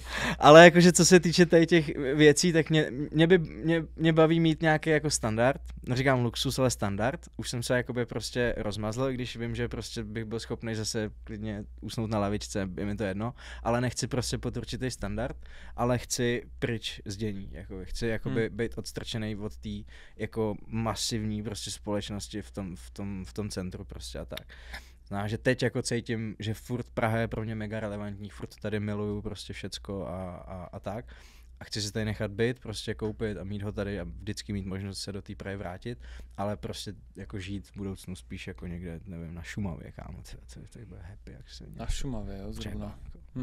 Nebo na jihu Čech prostě, Morava, to je jedno prostě. A chceš mít teda tu krávu, ty včely? Ale ne jako abych jí dojel, kámo, chápeš? Mně se třeba kráva líbí jako zvíře prostě. Mně přijde super zvíře kráva, kámo, prostě. Jo, tak kráva hrozně věrná, kámo, hrozně čistotná, jakoby mega se s ní dá mazlit, jakoby třeba. Aha. Já jsem byl pár let zpátky na Farma Naděje se to jmenuje, to je farma, která zachraňuje vlastně zvířata z velkochovu, kde se k nim nechovali hezky, plus od majitelů, kteří s nima nepracovali prostě jako ve nějaký jako slušnosti. A vlastně tam byla přesně prostě taková kráva, byla relativně malá, no se Amálka, myslím. A kámo prostě, ona se na mě lehla takhle celá a nechala se drbat břicho, kámo. A najednou si jako to zvíře procítil úplně jinak, kámo, než jak byla na talíři, jako, chápeš? Že prostě najednou zjišťuje, že to není jako objekt, nějaký box prostě, který hodíš, vole, do něčeho 1,2 metru a tam to bude žít a je v pohodě, ale to je extrémně citlivý zvíře, kámo, ta kráva. A já jsem jí úplně cítil, kámo, co se v ní děje prostě. A to byl úplně magic prostě moment. A proto prostě chci krávu, ale do Prahy se nemůžeš pořídit krávu, takže potřebuješ mít prostě výběh a všechno. Ty jako nechceš jíst? Takže, cože? Ty nechceš jíst? Hele, já jsem byl 8 let, jsem nejedl maso a před 1,5 rokem jsem začal Hlavně protože jsem začal dělat bojový sporty a cítil jsem tam obří limit a najednou prostě jsem zjistil, že jsem nutričně totálně podvyživený, protože jsem nejedl správně. A začal jsem si trošičku víc jako dávat do hlavy to, že je to pro mě prostě ta jediná cesta, pokud nechci trávit x hodin připravováním si ty vole 8 prostě jídel denně a studováním toho, mě to nezajímá, mě jakoby jsou tyhle věci jedno v úvozovkách, já prostě potřebuji, aby ke mně někdo přišel a řekl mi, hele, když budeš jíst tohle a tohle a tohle, tak to bude v pohodě prostě v rámci toho, co ty děláš, proto mám prostě krabičky, navařím si, jedu prostě jako krabičkovou dietu a tam je prostě maso. Takže tam jsem udělal takový jako velký switch docela pro mě, no, ale vegan jsem byl asi 4 roky a maso jsem nejedl 7 nebo 8, jako celkově.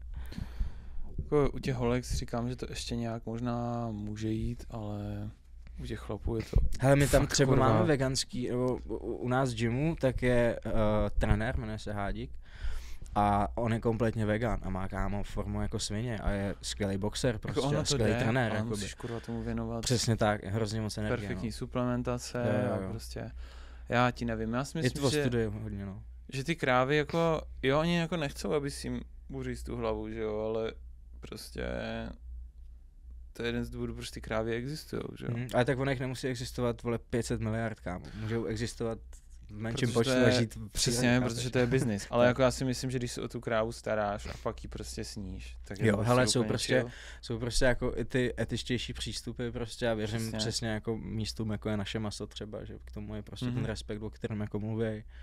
A spousta jako restaurací k tomu nějak jako taky přistupuje, i kuchaři prostě, že se snaží nevejstovat a všechny tyhle věci tomu jako pomáhají. Já si myslím, že všechno, nebo všechny extrémy jsou vždycky jako ne úplně dobře. Je fajn si projít vždycky jako všema těma extrémama, aby ty si věděl, kde je ten tvůj střed, ale vždycky musíš najít někde nějaký mezipol prostě, to znamená, tak já nevím, nedám si maso třeba 4krát denně, ale dám si ho prostě 3krát týdně a najednou, kdyby tohle udělal každý, nebo 4krát týdně, tak jako by ta situace je úplně jiná, že jo, tam je to zase prostě o nějaký jako lidský chamtivosti a myžnosti a našich jako vlastnostech a tak, vyždímat z toho za co nejmíň, co nejvíc a proto ty zvířata trpí, že jo.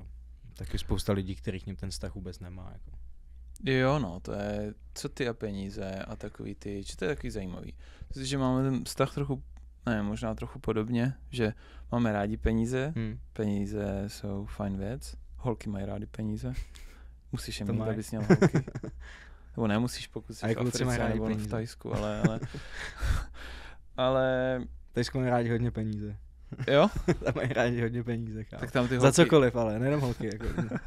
A všude po světě mají podle mě rádi lidi peníze, kámo. No jenom někde se dají dobře a jednoduše vydělat a někde je to náročný, no. A ne, pokud jsem to dobře pochopil, tak nemáš rád utrácení peněz za píčoviny a píčoviny chápeš... Nebo je ti to uprdele. Ale tak já nevím, jako já mám rád třeba oblečení, že si prostě kupuju jako drahý hadry, třeba to mám rád, to mě baví, ale ne takovým tím jako úplně nesmyslným způsobem prostě, že bych dal prostě třeba 2 mega ročně prostě za oblečení. Ale prostě líbí se mi drahý oblečení, občas něco koupím, ale prostě ta mentalita je nastavená, takže potřebuju, prostě mám nějaký plán, mám nějakou vizi, nějaký cíl. Něco, čeho chci dosáhnout, něco, co chci vlastnit, prostě nějakým způsobem investuju do Bitcoinu, nějaký ETF a tak. Takže vlastně jakoby spíš mi dává smysl ty peníze jako shromažďovat a nějakým způsobem kupit a zhodnocovat, než to prostě spendit za auta a za věci, no. Já ani nemám řidičák hlavně, takže vole bych... ještě, už posledních 7 míst mám před sebou. Fakt? Děláš řidičák? Jo. Teďka zrovna. No a co teda peníze a ty, jakože když popíšeš tvůj vztah k penězům a co celkově, jak negativní vliv peněz a třeba, nevím, pozitivní, a co, z čeho si všímáš, co ti přijde, že je fakt kurva divný, co lidi dělají s těma penězmi, kámo, točí ho do roličky a šňupou s tím koks třeba. To je taková divná věc, co dělají podle mě lidi s penězmi. Ale tak to je spíš flex, ne? No asi jo, ale jako, ne, protože to je logický krok, protože nemáš jiný papírek, že jo, ale je to docela divná věc, která je taková standardizovaná docela. Tak někdy lidi dají celou jako hlavu k tomu a jako bez toho, ne? Tyhle, to zapadl do celý obličej, kámo. To je pravda, ale. To je ne, pravda. prostě peníze.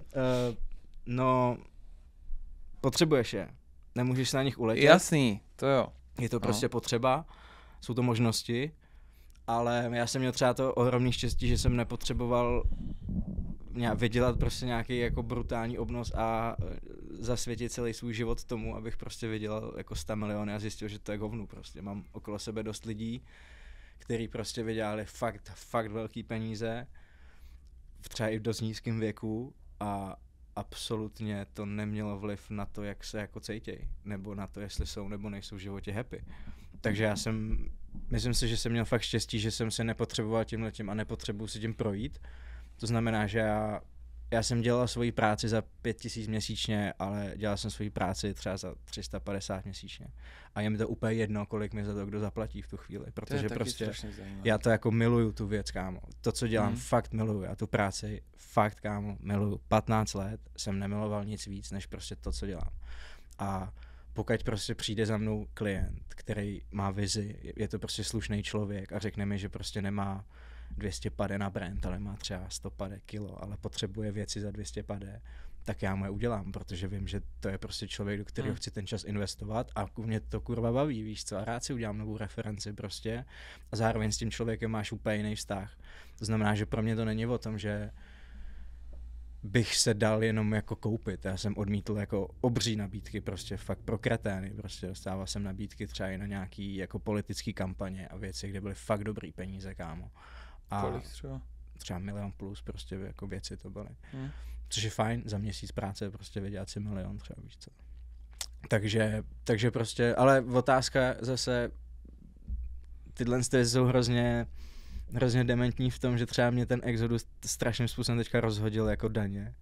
A já teďka, jak mi padly hodně jako příjmy, tím, že jakoby nemám prostě ten income z Ameriky, tak furt platím obrovský prostě peníze státu, ale s tím malým příjmem, takže ono je dobrý být jako na ty věci připravený, že vlastně pokud chceš mít tyhle jako velký joby a brát tyhle velký jako peníze, on takový job nepřijde každý měsíc, chápeš, on ti přijde třeba jednou za rok prostě, nebo když seš fakt lucky guy, tak 2krát třeba, ale pak třeba rok nepřijde nebo 2. A tobě se tím jedním jobem prostě totálně vyjedou prostě všechny jako věci kolem, že jo. Tím, že já jsem nemusel spadat do DPHčka v rámci Exodusu, protože jsem bral peníze vlastně v cizí měně, což je $, a zároveň mi to posílali v Bitcoinu ještě. Takže vlastně úplně jako neslučitelná věc prostě s českým jako systémem. Tak já jsem vlastně všechno nad 2 miliony danil 100%. A všechno pod 2 miliony normálně daníš prostě jako paušálníma prostě výdajem. A to znamená, že všechno nad 2 miliony prostě, ty jakoby polovinu toho, co si vydělal, odevzdáváš jako státu. A tam přišlo po roce a půl práce velký uvědomění, že jako říkám si, kurva, stojí ti to za to, ty vole. A říkám, já tady vydělávám prostě na to, abych jako frajerům, ty vole, sypal rypák koksem, ty vole, na nějakých akcích, víš co. Přitom bych ten čas mohl využít úplně daleko líp, jakoby. Podle mě přesně tohle je něco, to je téma jako finanční, který vedu hodně se svýma kamarádama, kteří jsou třeba daleko dál než já finančně, a mi říkají všichni přesně, hele kámo, ve chvíli, kdy seš v té části od 1,5 až 2 miliony prostě ročně, tak jsi v pohodě a vlastně nepotřebuješ nic víc. Máš prostě dostatek peněz na všechno, aby si z této republice koupil a nežil na nějaký jako průměrný úrovni, že jo, jsi jako docela nadprůměrně. A to nejsou nereální peníze, které v Česku nemůžeš jakoby vydělat prostě. A já nemám ambice jako vydělávat desítky, 100 miliony prostě. Jo. Firma samozřejmě, když by se to povedlo Jiskře, tak to je něco jiného, ale já třeba sám. Zahraniční firmu v nějaké lokalitě, třeba, která tak to mrdaná, ty vole. Víš co? Mě docela jako očaroval ten Bangkok, které musím říct, takže by mě bavilo něco tam jako vymyslet, ale tam by to asi nemělo nic společného s tím, co dělám, ale spíš nějakým jako. Ty jsi byl hodně silný v Hongkongu, kdyby ses přestěhoval. Myslíš? Ty vole.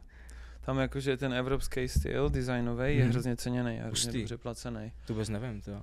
No, jako Čína, Hongkong je, ty vole, tam. To je můj další spot, kam se teď chci podívat, no, buď jako Tokio nebo Hongkong. Což by mohlo být hodně zajímavý a že tam jsou i jako historie, že strašně rychle jako vyrostly jako agentura kreativní. Zní zajímavé. Je fajn tam někoho mít, no, protože studovat ten cizí trh jako tyjo, takhle sám od sebe musí být. To není problém, ne? Tam někoho najít, tam těch lidí je hrozně moc. Fakt? My strašně moc lidí. Tak jako na počet asi jo, ale no. Tam je hlad, víš, tam fakt jako lidi hrozně pracují, třeba o víkendech normálně se dělá biznis, víš, jakože o víkendech se dělají díly na podání ruky, pozor. Nedělají se smlouvy ani. Crazy, pokud není naprosto nutný. Oni tam prostě ty lidi věří a je to úplně jiná mentalita. Já si myslím, že o Číně by se mělo mluvit daleko víc, jak to tam dělají, protože jsou největší velmoc ekonomická světa aktuálně a zároveň velký strašák evropský, podle mě. Jako. Určitě. Nebo náš všech vlastně. No. Jakože furt je tam komunismus a furt dělají fakt špatné věci. Ale jako co se týče grafiky nebo obecně jako designu a těch věcí, jak jsem na tím nikdy nepřemýšlel. To je dobrý point. Oni se tam hodně posunuli, ale furt, protože oni potřebují expandovat do Evropy, víš co? Třeba auta a přesně jako moc export. Ten automobilový průmysl je podle mě jeden z těch nejvíc jako boom and shit prostě, no. Ještě pokud jako vole projde Green Deal, tak jsme úplně v píči. takže good point, ty vole, dostávat se do Hongkongu. Já sám tam plánuju, že tam musím strávit nějaký čas, protože tam, já nevím, jak tam vypadají obchody. To je úplně... Myslíš, že Vilgain by tam měl třeba úspěch? Já myslím, že jo. Okay. Protože některé značky americké se tam docela prodávají, ale i třeba Vietnam, ale i třeba Japonsko. To nikdo neví, ale prostě ty země jsou docela otevřený. Tajvan je neuvěřitelně zajímavá zem. Že? No to jak je malej. Jako, tam bych se bál, že ti dropne bomba za chvilku na hlavu, teď je to taky vyostřený, ale jako je to zajímavá země určitě, no. Ekonomicky upří na to, jak je malá. Takže jako je hezký, že máš rád Prahu, že jsi takový vděčnej. Hej jo, třeba budu za rok, víš co, teď jsem v nějaký fázi, kdy se spíš jako zjišťuju vůbec, kdo jsem, co jsem a tak a myslím si, že přesně tady to, o čem mluvíš, třeba může přijít v rámci roku, 2, že si jako uvědomím něco, ale teď jako mám problém vyjít ven na ulici, jako na normálního stavu prostě, takže stěhování úplně nefíluju, no, ale ten Hongkong to mi dal brouka do hlavy docela, na to bych se měl podívat, jo. Co by měl být ten, jak si dokážeš představit, mě zajímá tvoje představa toho života, že já nevím, máš jiskru, děláš nejlepší věci na světě, žiješ na farmě na Šumavě, nebo je tohle to, co tě motivuje v tom životě? No teď už vlastně ne, jako doteď jo, ale teď jakoby začínám zjišťovat, že jsou jako daleko zajímavější věci v životě, než třeba jako kariérní úspěch prostě, no. A to je třeba si ten život jako užít a třeba si sednout a prostě půl dne vole jenom sedět a čumět prostě na nebe, protože můžeš a protože tě nic netrápí. Myslíš, že tě to bude bavit? Myslím si, že mě to bude bavit víc. Jako, ale do určitý míry, ty musíš něco dělat prostě, ale je hrozný rozdíl, pokud prostě děláš něco, co miluješ, ale furt za to dostáváš nějaký peníze a musíš to dělat v rámci nějakých jako regulí nebo věcí nebo jako prostě line, protože to je placená práce a furt tam máš toho klienta a furt je tam nějaký proces a nějaká cílovka a td. Než když prostě budeš moct dělat kompletně jenom to, co ty chceš. A tam já musím dorůst, ale protože necítím, že teď, kdybys mě zavřel prostě rok na Šumavu, tak ze sebe nedostanu nic. A já umím docela hezky malovat, si myslím. Mám za sebou hlavně, třeba studoval jsem sochařinu 2 roky na té škole a mám jakoby dost ten artový background za sebou prostě. A můj jako fakt dream je mít třeba nějaký brand, kde pod kterým si dělám jako svoje píčoviny, typu adventní kalendář, vole, z CBD prostě, nebo třeba figurky prostě své, ilustrovaný prostě věci. Fakt takový jako funky blbosti, kde tě jedno, jestli si prodáš jako 10 nebo 1000 kusů, protože víš, že máš ten side business a z toho ti plyne nějaká jako dividenda třeba, ale fakt si můžeš dělat jen ty svoje jako ptákoviny. Já třeba hrozně chci hrnčířskou dílnu. Já nevím, jestli sleduješ Seta Rogena. No, víš, že je Seth Rogen asi. Tak on má brand takovej a nevzpomenu si teďka, ani kdybys do mě říznul nožem, jak se jmenuje, ale mají nádherný brand a on dělá prostě věci pro huliče, ale jakoby z hlíny, to znamená různý jako fancy prostě popelníky, různý jako takovýhle ashtrays jako píčovinky a je na tom strašně cítit, že to je přesně ten projekt, o kterém já teďka mluvím, že to je prostě něco, co do čeho dává ty peníze, dává do toho tu energii a nevíš, jestli se mu to vrací nebo ne, ale je to prostě hezký a je tam vidět, že ten člověk si to fakt jako piplá vlastně a dělá si to svoje. A tam bych hrozně chtěl dojít, protože nikdy není na žádném projektu ideální situace, dostatek času, dostatek peněz, dostatek lidí. Tohle je prostě iluze, že by si měl v agentuře projekt, kde je všechno tak, jak prostě má být. Ta věc je tak strašně složitá, komplexní, je v ní tolik lidí, že to prostě nejde. Takže stejně, pokud ty si chceš tu věc udělat vyloženě tak, jak ty chceš, tak, jak ty cítíš, prostě, tak bys si měl podle mě asi udělat jako jenom sám vlastně. Můžeš, No a tam vlastně já bych asi chtěl dojít, no. Můžeš být jakože happy v životě, myslíš? Jakože mega happy, nebo že jsou nějaký levely toho? Hele, já jsem podle mě štěstí v životě pocítil poprvé tak rok a půl zpátky. Kdy jsem fakt jakoby zacítil, že mám život v nějaký fázi, kdy je všechno skvělý. Prostě exodus, málo práce, hodně peněz, jiskra, máš holku, stabilní vztah, super pit, máš kámoše, jsi zdravej, máš všecko. To byla třeba pár měsíců jako etapa mýho života, kdy jsem fakt tak řekl, ty vole, teď jsem vlastně jako fakt asi poprvé v životě šťastný, že jako všechno. A štěstí je hrozná past na jednu stránku, protože štěstí nikdy netrvá jakoby věčně. A nikdy to není jako long term prostě jako věc, že by si byl prostě po 20 let třeba v kuse šťastný, to prostě nejde.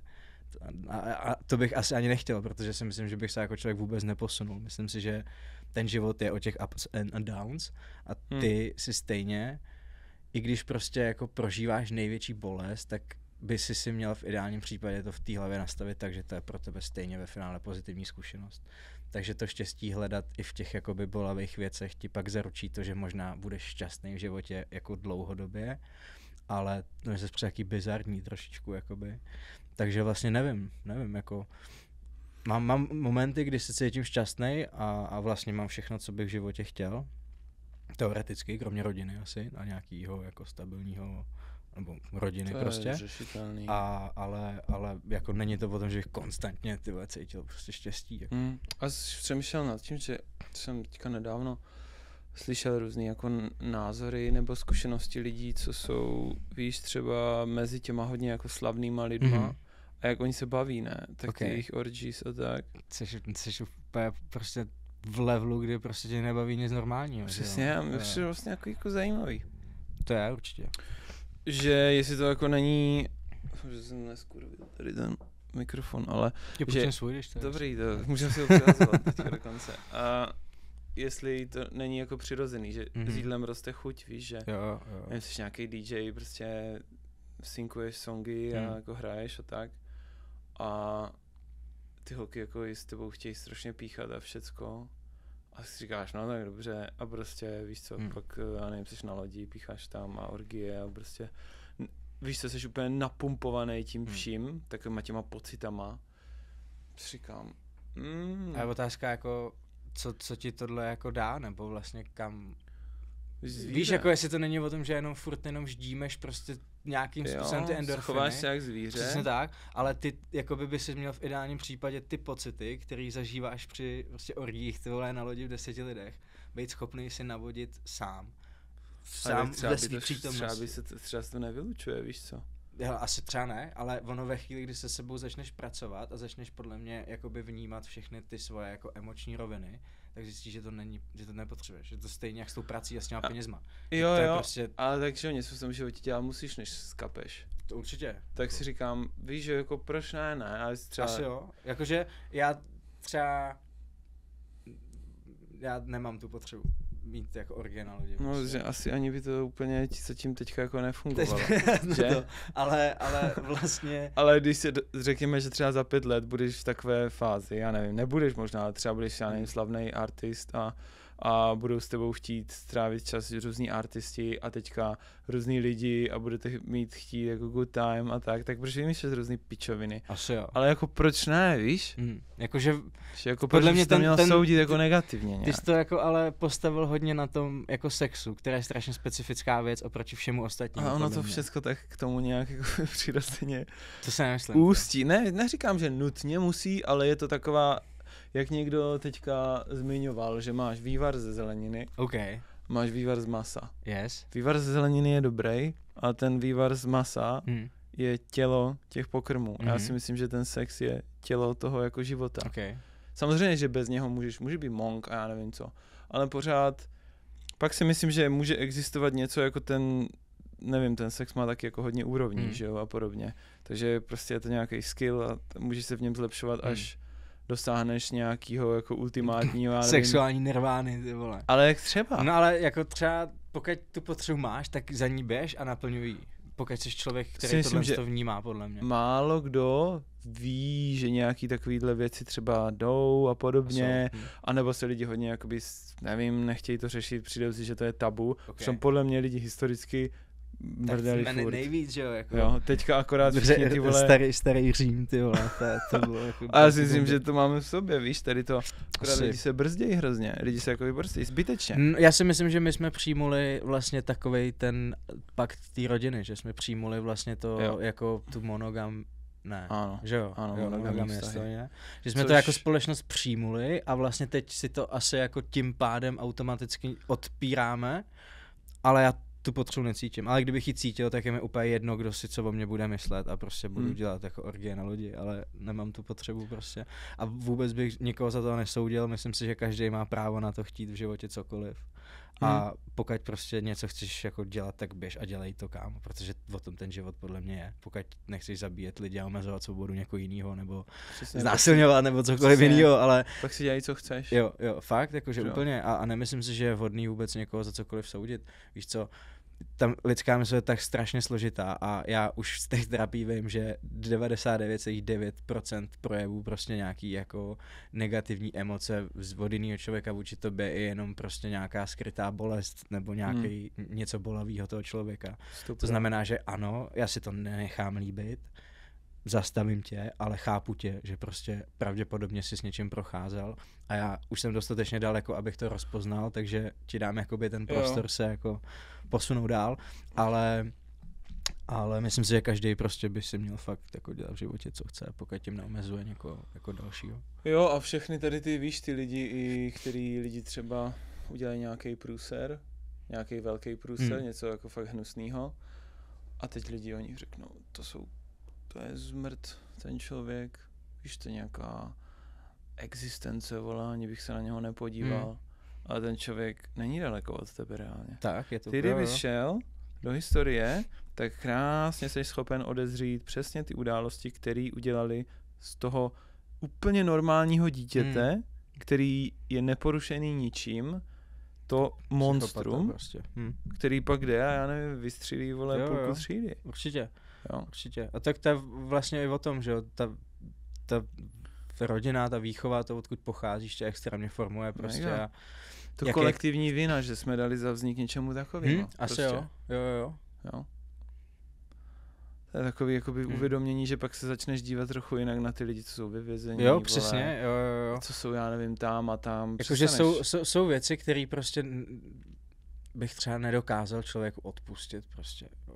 Že třeba nevím, že kdyby mi někdo, nevím, znásilnil holku nebo zabil mámu, kámo, tak je úplně jedno, kámo, co si zažil v dětství, prostě tě zabiju, kámo, zničím tě prostě. Přepneš do režimu červená. Takže jakoby, ono je hrozně jednoduchý, jakoby takhle o tom mluvit teoreticky a zpovzdálí, ale ve chvíli, kdy seš vlastně v té situaci, kdy fakt někdo ti ublíží, zabije ti prostě dítě nebo cokoliv, tak prostě ty se přepneš do, jakoby, myslím si, že ani nejseš schopnej to jako oddělit, protože v tu chvíli se zapínají ty animální instinkty, který prostě ty nejseš schopnej ovlivnit. Prostě. Přesně, ty to můžeš pochopit celý, ale jdeš a prostě je mi to jedno, kámo, prostě to, kámo, Ne, jsi nasral, ty, jak se začali bavit, tak úplně si představil ty situace, kámo, nějaký, kdyby se mi staly, co bych tomu člověku udělal, kámo, jako a to prostě nezastavíš tadyhle ten instinkt. Ne, a to si myslím, že je správně, tak by to mělo být, prostě neřešíš a to tě dělá tím, kým seš, jakože víš co, my jsme spíš jako takový domestikovaný zvířata jsou lidi. Mega. Ale kdyby... To mi, by the way, přijde v té Asii extrémně viditelný, kámo. To jsou prostě chodící NPCčka. Tam prostě chodí lidi jenom a dělají věci random úplně. Jsou naprogramované. Ale že Čína, jako svině prostě. Čína mega, no. Já jsem zažil jako z té Asie, hlavně ten Bangkok teda a obecně ty ostrovy, ale to je prostě brutál, kámo. To jsou simíci, fakt. Prostě já jsem hodně chodil, já jsem hrozně chodivý člověk, to znamená, že furt jsem chodil prostě po Bangkoku, po ostrovech, furt všude jsem jenom chodil. A chodil jsem dlouho do noci. A procházel jsem prostě různýma uličkama, kde prostě jakoby vidíš třeba do bytu těch jako lidí. A když nejsi jako vyloženě v tom městě, kde máš ty jako paneláky, ale máš prostě taky domečky. A tam prostě třeba máš jako místnost, nevím, 10 na 8 metrů a tam prostě na jedné madraci sedí třeba 7 lidí a prostě všichni sledují ten jeden pořad, nějakou telenovelu prostě a všichni tam takhle sedějí od nejmenšího po největšího a takhle prostě sledujou.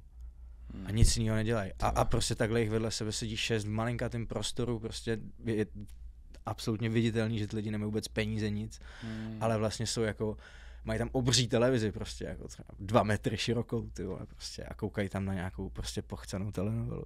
Si říkám, ty vole, to je ostrý, jako vlastně. Protože ty lidi jsou vlastně jak stroje, víš co? Mega, tam co jako do nich konkrétně, naliješ, no. tak to, s čím oni pracují. A třeba, co jsem si tam extrémně uvědomil, tak to je, že my jsme fakt v Evropě jediný, kdo řeší nějaký environment a nějaký vztah k přírodě a nějaký jako vole plasty a plastový brčka. Kámo, tam na to každý sere. Tam každýho zajímá, aby měl co do huby, ty vole, a ne, že tam si koupíš pití a dostaneš to zabalený vole do 8 vole igelitových pytlíků prostě s 6 brčkama, ty vole, a dostaneš tam 4 příchutě další vole v igelitu. Dej ti to do igelitové tašky, takhle v tom igelitovém prostě tom. Kámo, to je prostě... Já jsem přestal věřit třeba těm věcem díky Bangkoku. Jako vůbec nějaký záchraně planetě, prostě co se týče jako toho, že snížíme produkci plastu a tak. Protože prostě nesnížíme, kámo. Těm lidem je to tam úplně jedno a je jich prostě 10krát víc než nás. Protože to víš co, jako když se podíváš, tak z globálního hlediska ten jako čas, víš co my si tady žijeme, ty naše životky, jako lidičky a tak, nobody cares, jako víš co. Pak tě ta zem vole nějak spláchne, nebudou žádný lidi, plast se vole rozloží, spálí se vole uvnitř té koule a hotovo. Takže prostě já taky, jako my to řešíme, protože to lidi chtějí, takže to dává biznisový smysl. A já nerad plýtvám, nemám rád, prostě mě to vadí, protože, nevím, jsem tak vole naprogramovaný. Jo, to je správně, víš co, ale tohle, to je právě o tom, Není to správně, podle mě je to úplný nonsens. Ale neplýtvat? Je to nonsens. Fakt? Je to nonsens, jakože, ale to jsme zase, když se na to podíváš hodně z dálky a z hodně dlouhého časového hlediska, tak je to úplně irelevantní to řešit. Jestli to může přispět tomu, že lidský druh třeba zanikne dřív, to pravděpodobně ano. Protože ten plast je něco, co není přirozený, má to negativní vliv pravděpodobně na tebe, tělo vlastně. na to tělo, rozhazuje hormony a jen se teďka řeší a podobně. V tomhle ano. Ale z toho globálního hlediska, víš co ta příroda, ten svět, no jako, jo, to don't asi, care, co člověk udělá. Jako když se na to přesně podíváš z takového POV Galaxies prostě a ne přesně? Z našeho jako lidského prostě mozečku, tak je jako vlastně jedno úplně všechno. Jako. Je úplně, proto mě přijdou ty orgie vlastně fajn. Kámo, znáš Pompe, nebo ten příběh, vole, co se tam stalo? Tam prostě... Jo, něco mi to... Bacha, kámo, nebo to přivoláš. Ale nemůžu to dělat všichni asi, že jo? Ale... Asi ne, no. A není to tak asi pro všechny. A já jsem třeba dost jako vybíravej na to, s kým chci spát, jako upřímně. No však jo, já si nemyslím, že tam ten výběr hraje roli vlastně. Že já to je si jedno myslím, že tam hraje roli, ale ten výběr je už tak jako preselektovaný, tak kvalitně. Nevím. Třeba z toho dočkáme někdy, ale co jsem slyšel, tak ten výběr, ten předvýběr je kvalitní. Jakože. Něco se chystá na Vltavě, jsem slyšel. Co ty budoucnost AI, protože jsi artist, jak se na tohle díváš? Umělá inteligence, máš strach, jsi pozitivní, těšíš se? Naopak, využíváme to, jakože třeba náš vývojář jako si v tom nechává psát části kódu, my v tom generujeme všechny popisky anglický, necháváme opravovat e-maily, píšeme i popisky, generujeme, nebo teď se snažíme jako dělat, že generujeme už jako v rámci konceptů reální věci, ale furt je to tam ještě s těma promptama docela náročný. A myslím si, že to bude fajn, je to super a je fajn se k tomu postavit pozitivně, protože když se k tomu postavíš negativně, tak s tím nic neuděláš stejně. Takže ve chvíli, kdy prostě bys měl k tomu negativní postavit, tak si jenom jako blokuješ nějakou jako cestu nebo něco, podle mě. To nezastavíš, jo. Díváš se na ty videa, jak ti androidi třeba dokážou rozeznat jablko na stole a podat ti ho a tak? Hej, mě nezajímají moc technologie jako takový, já nejsem jako úplně tech jako člověk, já jsem jako nejvíc analogový člověk třeba z našeho studia. diář, kam si píšu věci, lidi na mě koukají jako na idiota, jako, co to mám s sebou za archeologický ty vole nález, když někam jdu na schůzku. Takže vlastně jako není to v mém nějakým jako zájmovém okruhu, takže se o to tolik jako nezajímám. Ale myslím si, že bude fajn, že se spousta věcí zautomatizuje do budoucna, protože vlastně tím pádem bude vytvořený na lidi mnohem větší tlak dělat jako nějakou, nebo ne tlak, ale příležitost dělat jako nějakou smysluplnější podle mě práci, anebo se dostat fakt do té fáze, že jako lidstvo pochopíme, že vlastně pracovat nemusíme a že vlastně můžeme mít třeba jednou všichni všechno zadarmo. To je třeba fakt zajímavý. To je mega. Co, víš? Jo. Co s tím, jako co pak lidi budou dělat? No. Pak se zase vrátíme. Já si myslím, že začnou válčit, kámo.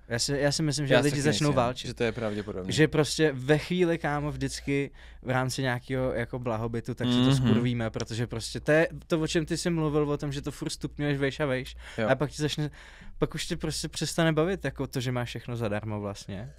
A začneš si chtít podle mě jako člověk něco nárokovat. Podle mě je utopie jako nějaký jako vyspělej svět, ve kterém žijeme prostě za tisíce let, kde jsme všichni v míru a všichni všechno chápeme a jsme prostě jako hrozně jako otevřený.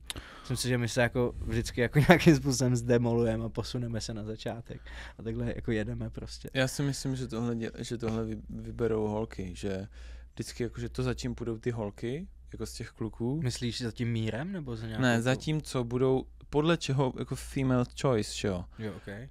Podle toho, co ty holky budou vybírat z té selekce těch kluků, tak podle toho se budou snažit být ti ostatní kluci těma, co si je budou vybírat ty holky, ty nejlepší, ty v uvozovkách nejlepší.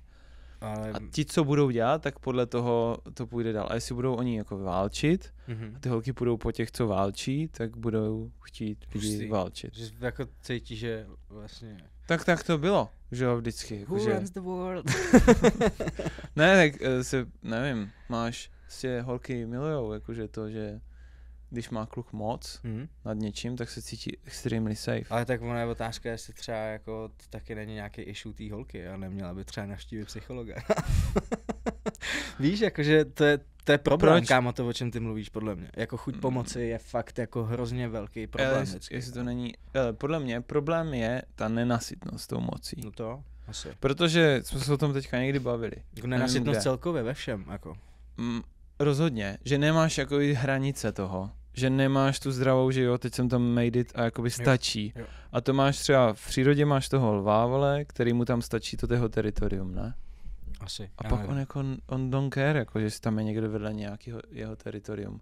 Problém je, když to někdo začne přehánět a jako je nenasytnej. Jo, přesně tak. Ale tam je nějaký limit.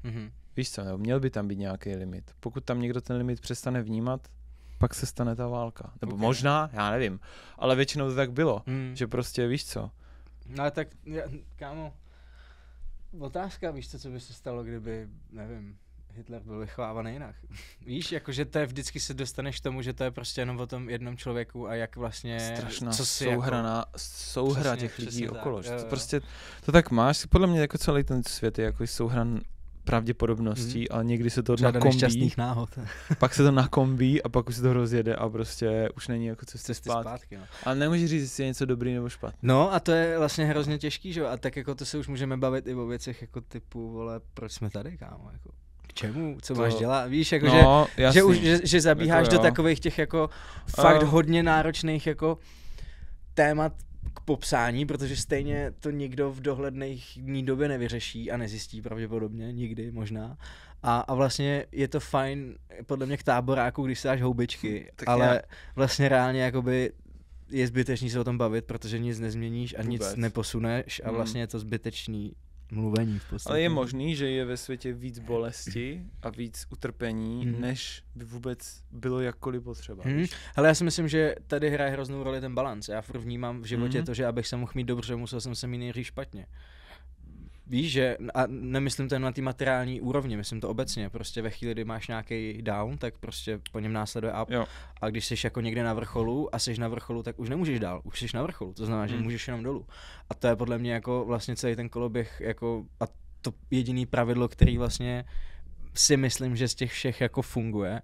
a to je, že furt hledáš, a to je něco, to je téma, obrovský téma, když jsme tvořili Vilgain brand vlastně, že jo, tam jsme jako rozebrali tady tu tématiku do úplných jako sraček minimálních, kdy fakt prostě ten balans je to jediný a to nejvíc, na co ty se chceš vlastně jako Jo, a já teďka jsem o tom nedávno přemýšlel.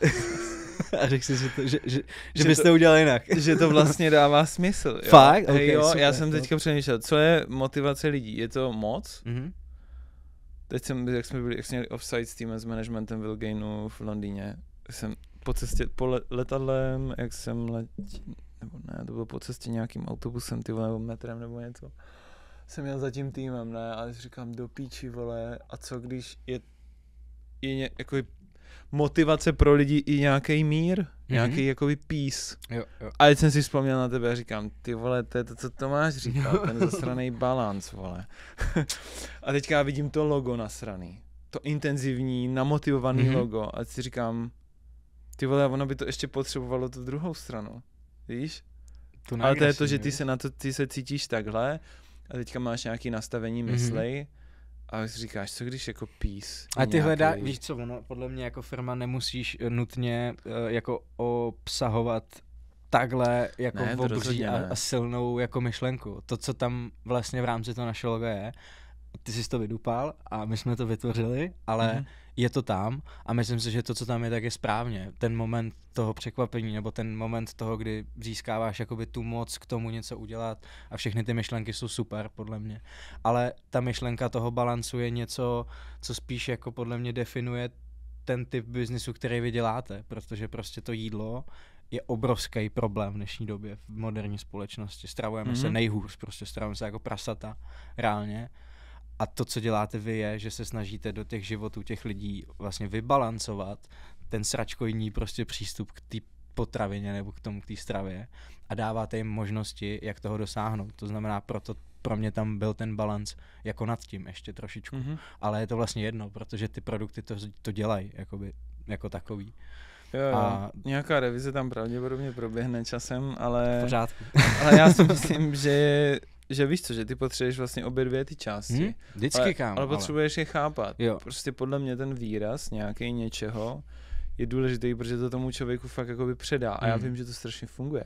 Když tady máme to logo na ty předně, to, co si ty lidi fotí, je to, k čemu chodí, protože to v nich vzbuzuje ty emoce. Jo. A oni to chápou, ty emoce, protože oni pochopí ten výraz. Prostě a to je ono, ale pak se podíváš na tu druhou stránku, na tu feminní stránku věci, která je právě o tom, nebo možná ne ani feminní. Já si taky nemyslím, že je nutně feminní. Já si myslím, že balans je prostě jako univerzální, rule a pravda na tomhle světě prostě jako. A je to spojený pro mě třeba hodně hluboce s karmou prostě. Jsi zmrt, tak prostě bude seket. Věříš to? Věřím, že to vlastně přichází pro každýho, ale v různých formách a pro nás jako pro pozorovatele se někdy zdá, že někdo, kdo dělá ošklivý věci, tak není dostatečně za to potrestaný, ale ty nevíš, jak se ten člověk cítí. Pro mnoho lidí je největší trest jejich pocit viny, že nemůžou prostě v klidu usnout, to, že se nemůžou podívat sami na sebe do zrcadla. Ty nevíš, co se děje těm lidem v hlavě. Ty vidíš prostě usměvavý schránky na Instagramu. Přitom víš, že prostě týpek měl vlastní ostrov, na který lítali Epstein Island, třeba dám příklad, víš co, a prostě bez tak kámo frér někde sedí s drinkem u huby, víš co, a čilí si. Takže prostě jako víš, že ty lidi prostě jako dělali strašně špatný jakoby věci, ale žijou si furt jakoby dobře. Ale ty vůbec nevíš, co se v tom jejich životě, v tom soukromí děje a já si myslím, že každý z nich je tak strašně bolavej uvnitř, že si to neumíme ani představit, kámo. To je ten trest vlastně. Já si myslím, že nejhorší, co můžeš zažít, je být vyčleněnej z té společnosti. Okay. To je to, čeho se lidi nejvíc bojí. Že nebudou přijatý něčím. No, že ne, protože to je takový to ultimátní strach, že pokud jako člověk, se podívej na sebe, jak vypadáš, prostě, že nahatá opička, která prostě sama není schopná ničeho. Ty tvoje nechtíky ručky, si představ, že bys šel někde jako uděláš si nástroj a si přežiješ, ale už totálně v prdeli psychicky, protože to, co tě dělá jako člověk je neuvěřitelně komunitní zvíře. No, máš x takových zvířat je i normálně v přírodě. Málo který zvířata jsou jenom páry, nebo prostě fakt jako samotářský zvířata, že jo. Takže tohle si myslím, že je jedna z těch jako velkých motivací lidí a taky mě ještě k tomu napadá nějaký takový to, že co když ty lidi, i kdyby lidi byli jako takový jeden organismus, co se navzájem nějak vyrovnává, víš, vlastně musíš mít ty smrdy. Jo. A víš, že podle mě někdo teďka v Japonsku někoho zastřelí a tady vole, ve Španělsku prostě. Někdo udělá nějaký dobrý skutek nebo někomu pomůže vole, nějaký doktor od smrti nebo něco, že se to vlastně vyvažuje nějak. Já nad tím vlastně přemýšlím hrozně podobně, i když ta představa, když čím víc nad tím jako konkrétně přemýšlím, tak je mi jako hrozně jako nereálná, že by tak fungovala, ale podle mě to tak vlastně jakoby do jistý míry prostě je a myslím si, že tam existují i v rámci jako naší existence nějaký jako cykly, které se furt opakujou. Máš prostě nějaký jako 25-20 letý prostě jako cykly, které se historicky, když se na ně podíváš, jakoby furt vlastně opakujou. A to mi přijde jako taky vlastně nějaká forma toho čištění toho balancu, protože tam je problém ten čas, že ve chvíli, kdy někdo něco udělá, tak ty ho chceš potrestat hned, ty chceš jako teď, aby si za to prostě pikal. A on za to třeba bude pikat za 40 let až prostě a to už ty neovlivníš prostě. A tam si myslím, že nastává jakoby ten moment té nedůvěry k tomu, protože ty lidi mají v sobě tu tendenci jakoby k tomu, aby prostě teď se to stalo, jo. A je hrozně dobře, že to tak nefunguje, že si něco přejem a vole spadne ti to prostě z nebe, ty vole, víš co, že je to jako hrozně fajn, že tam tak časová křivka k tomu vývoji nějakým způsobem je. Ale věřím na to, že prostě, když seš jako v životě zmrt, tak prostě nebudeš žít dobrý život. Ale pak máš ten koncept, jako že ty svobodný vůle, že jo, to se furt řeší, mě to demotivuje, vždycky, když toho Sapolského poslouchám v nějakém podcastu, že to vypnu za půl hodiny, protože on vykládá, jak neexistuje jakoby svobodná vůle a jako nevím, ale často, když nad tím přemýšlím, tak mně to přijde fakt, jak kdybych já se na sebe díval, víš co, jakože co dělám, ale absolutně nemám pod kontrolou. No jasně. A to mě úplně sere, ty vole. Ale fakt kolikrát se přistihnu, že prostě říkáš si, vole, nedělej to do píči, je to píčovina, jdeš, uděláš to. Že jsi sebechytřejší. Ale to je podle mě život, kámo, jako tohle je o tom to žít, víš? Reálně, jako, já nevím, já bych rád takový, jo, ty vole, udělal z dobrý věci a tak jsi dobrý. A pak si mu řeknu, ty vole, já vůbec nevím, co dělám, reálně. Víš, já dělám x činností, který to a prostě, víš, jakože rozhodl jsem se skutečně já, nebo ne, nevím, prý ne. Jo, tam je taky ten moment předtím, než vyšleš tu myšlenku do toho mozku, kdy vlastně... A ty až racionalizuješ si tu, že říkáš, že emoce je ten spouštěč něčeho, pak si ji racionalizuješ až jako posléze. Víš, takže všichni ti lidi, co říkají, vole, já jsem pod kontrolou, nejlepší si představím toho profesora chytrýho, jak ty pičo, já jsem racionální nejvíc, úplně ne, vypadá tak. A tak on je v pohodě jako přijmout, že nejsi, podle mě. Jako... Má to svoje asi plusy a minusy, asi to není úplně motivační k tomu být nejbohatší člověk na světě. A to je vlastně jako ono, že jo, že jako proč bys měl chtít být, že jo, nebo obecně proč bys měl vlastně chtít i kariérní úspěch, proč bys si měl chtít šplhat po jakýmkoliv žebříčku v rámci společnosti, proč bys tyhle věci měl chtít, no protože prostě potřebuješ tu externí ohodnocení, validaci toho, že tady můžeš s náma fungovat, že jsi jako přínos v úvozovkách a že, nebo nemusíš být ani přínos, ale že prostě někdo jako tebe validuje v rámci toho jako kolektivu a shodnete se na to. A to je nemoc. Jo, to je fakt jako hrozně dementní, ale ty vole, já jsem na to přišel fakt před pár týdnama, takže ti k tomu víc jakoby nemůžu říct, víš co. Ale teď teprve si procházím tím, že si uvědomuju, že to tak jako je, že to blbost prostě, no.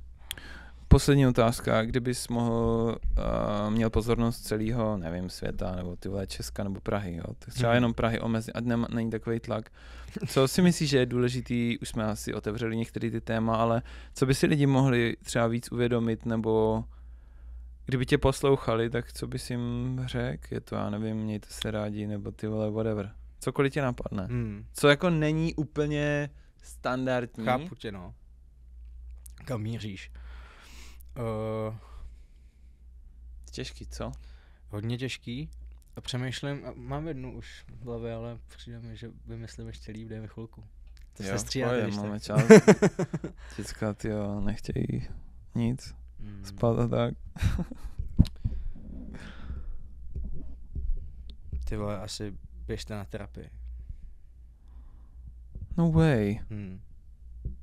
Protože cokoliv řeknu, je hrozně globalizovatelný a je to hrozně neurčitý k té velké skupině. Ty jakoby musíš mluvit individuálně k lidem, aby si ho změnil nebo s ním něco udělal. A pokud bych se já měl představit, že se jako postavím před celou Prahu a mám říct něco, nebo přes celý svět a mám jim říct něco, co by je motivovalo k něčemu, aby udělali, nebo něco změnilo, nebo prostě řekl nějakou myšlenku, tak by to bylo tohle, protože tam teprve vlastně ty jsi schopný zasáhnout každýho člověka zvlášť separátně prostě na té dané terapii a opravdu mu třeba pomoct. Ale ty sám tím, co řekneš, nikomu nepomůžeš, jenom dáš někomu maximálně nějakou ideu a on ji buď udělá nebo ne. Ale když by teďka celá Praha šla na terapii, kámo, ty pičo, to jsme byli úplně, že high-end tyhle společnost tady. Že si každý přijde na to svoje. Ty vole, tak to ještě nikdo neřekl nic takového. Tomu ver. Tome, děkuju. Já moc děkuju. Bylo to super. Se daří, budeme tě sledovat na Instagramu Gnosis, pak seš ještě někde aktivní Jiskra Studio na Instagramu. Hele, no, jenom Instagram vlastně. A Karlín a Vinohrady. Můžete potkat. Pokecat. Tak jo, díky moc za tvůj čas a nech se daří. Mějte se krásně.